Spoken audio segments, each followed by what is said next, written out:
Là, il la compresse. Oui. Et puis, si elle est enceinte, elle va le ressentir. Si elle est enceinte, ça ne passe pas. Ça passe pas. Ça passe pas. Si elle est enceinte. Si elle n'est pas enceinte, ça passera tout de suite. Si elle est enceinte, ça oui, va oui. passer. Ce sont les petites astuces. Bon, aujourd'hui, avec la modernisation, on a des tests de grossesse. Vous pouvez prendre en 5 minutes, vous avez votre résultat. Mais pour celui qui veut essayer cela, ça fonctionne très bien.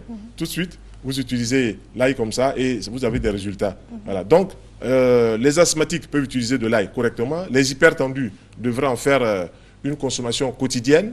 Et il y a un peuple qui se trouve du côté du Tibet, les Hunza.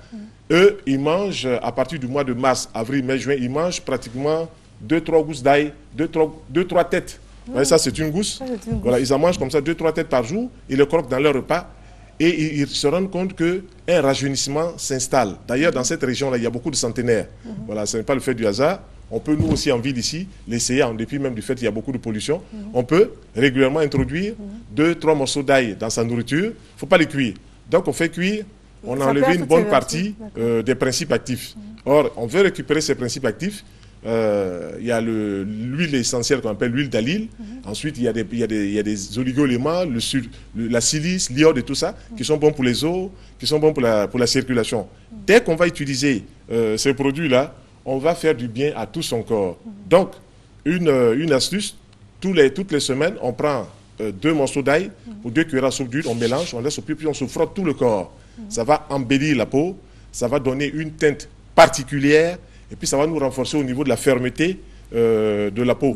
Voilà, quand les peaux commencent à relâcher, on peut le faire aussi. Ça va faire beaucoup de bien. Donc on écrase avec de l'huile. On écrase, on ajoute de l'huile et puis on s'enduit le corps avec. Oui, on peut s'enduire avec. Et puis, c'est un petit secret aussi. Quand vous êtes attaqué par les forces... Quand vous êtes attaqué... Je vais vous demander, parce que là, il y en a qui en collier, qui le mettent dans les endroits de la maison pour éviter le mauvais sort ou bien pour couper un peu avec... Pour le mauvais sort, c'est bon. Il y a un côté mystique ça c'est connu, Mariam. C'est connu depuis la nuit des temps que les gens accrochaient un paquet d'ail à la porte pour empêcher que les mauvais sorts arrivent dans la maison, que les gens portent de l'ail dans les poches pour empocher le mauvais sort. Mais en même temps, quand vous portez de l'ail, ça fait venir aussi de l'argent chez vous. Donc, c'est un bulbe de bonheur. Voilà.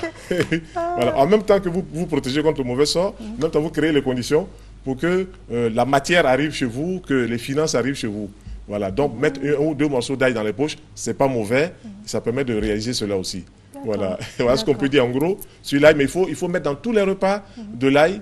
Moi, je m'amusais il y a 15 ans en arrière, avec les patients qu'on rencontre, j'évite de les gêner avec l'odeur, mais sinon, j'en mangeais pratiquement. Puis les gens disent, mais docteur, toi, tu restes toujours jeune. Et oui, si on mange de l'ail, on va rester jeune. Si on mange de l'ail, toute une tête entière, où il y a 5 ou 6 gousses, tous les jours, c'est sûr que le cœur va être propre au niveau de ses pulsations, que les veines vont être nettoyées, que le sang sera rechargé, que la peau sera dynamique. Ah oui, ça, on l'a expérimenté plusieurs fois. Et chaque fois, je peux me glisser 2 ou 3 morceaux d'ail comme ça dans la journée, je le fais. Voilà, ça fait du bien. Et puis, tout le cerveau est bien oxygéné parce que c'est un antioxydant. Voilà, c'est un grand antioxydant. Voilà, Mariam. Alors, je vais vous demander, parce que vous avez parlé d'ail dans les poches, ça m'a fait penser au citron dans les poches. Parce que également, on dit contre le mauvais sort, ou bien en voiture, bien sûr, pour les accidents, tout ça, on demande toujours d'avoir un bien citron. Sûr. Quand on voit tous ces fruits, tous ces légumes et tout ça, ils ont leur côté physique, mais ils ont leur côté aussi métaphysique. C'est-à-dire que dans 15 jours, on parlera du citron ici, mais le citron, on peut l'utiliser aussi dans sa voiture, ça absorbe toutes les mauvaises énergies. Voilà, c'est ça comme ça, il y a des fruits, il y a des légumes comme ça, des choses que la nature nous a données, qui ont une capacité de récupérer tout ce qui est négatif autour de nous. Voilà, si vous mettez donc un citron dans votre poche, vous récupérez les charges négatives, du mauvais œil, la médisance et tout ça, et vous verrez que plus le citron sera marron, va noircir rapidement, plus les forces auront été absorbées. Ça, c'est des choses rapidement dans les voitures, ou bien dans la poche et tout ça. Voilà, donc, là aussi, on peut le garder dans la poche. C'est un protecteur sur le plan métaphysique. On peut le mettre aussi dans sa maison. On peut le mettre partout où on veut. Entre les deux, lequel on privilégie? Comment? Entre les deux, lequel on privilégie? Entre l'ail et le citron. Les deux sont bons. Abondance de viande ne nuit pas dans la sauce. D'accord. Dans une poche l'ail, dans l'autre le citron. D'accord, c'est bon à savoir. C'est toujours bon. C'est toujours bon. Oui. Non, parce que des fois, il y a des énergies qui s'annulent. Non, l'ail, c'est régi par la planète Mars. Le citron, c'est régi par la planète le Soleil. Donc, si vous mettez le Soleil et Mars de votre côté, vous avez d'un côté la lumière du Soleil inconditionnelle, et puis vous avez la force guerrière de Mars. Voilà. Mettez de l'ail comme bulbe dans un petit jardin à côté des autres plantes. Les autres plantes vont mourir à côté.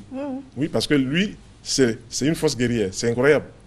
On observe des choses comme ça, je dis, mais c'est pas possible. Voilà, là, on pense comme ça, mais dès qu'on le met à côté d'un autre fruit, d'un autre légume, dans le petit jardin, seulement les autres sont obligés de partir. D'accord. Oui, c'est extraordinaire. Est-ce que quand on en abuse, ça peut avoir des conséquences? Abuser, bon, je ne sais pas comment est-ce qu'on peut dire abuser. Je veux dire que si on mange, par exemple, 4 morceaux d'ail comme ça par jour, le corps ne réclamera que cela. Voilà, et puis dans ces choses-là, si on abuse, comme vous dites, l'excès sera toujours éliminé par la peau, l'excès sera éliminé par les reins, l'excès sera éliminé par les urines et tout ça. Ça ne posera pas de problème. Voilà. On peut en donner aux enfants? Par contre, si on se met à avaler 3 verres de whisky, c'est sûr que c'est sûr. on va avoir un petit problème. On peut en donner aux enfants? On peut en donner aux enfants. Par exemple, un morceau d'ail comme ça, vous le mettez dans 1 litre d'eau. Dans 1 litre d'eau, vous écrasez ce taille-là, un morceau, puis vous le mettez dans 1 litre d'eau. Le principe actif est là, l'effet brûlant a disparu, et vous en donnez un verre, par exemple, avec un peu de miel le matin.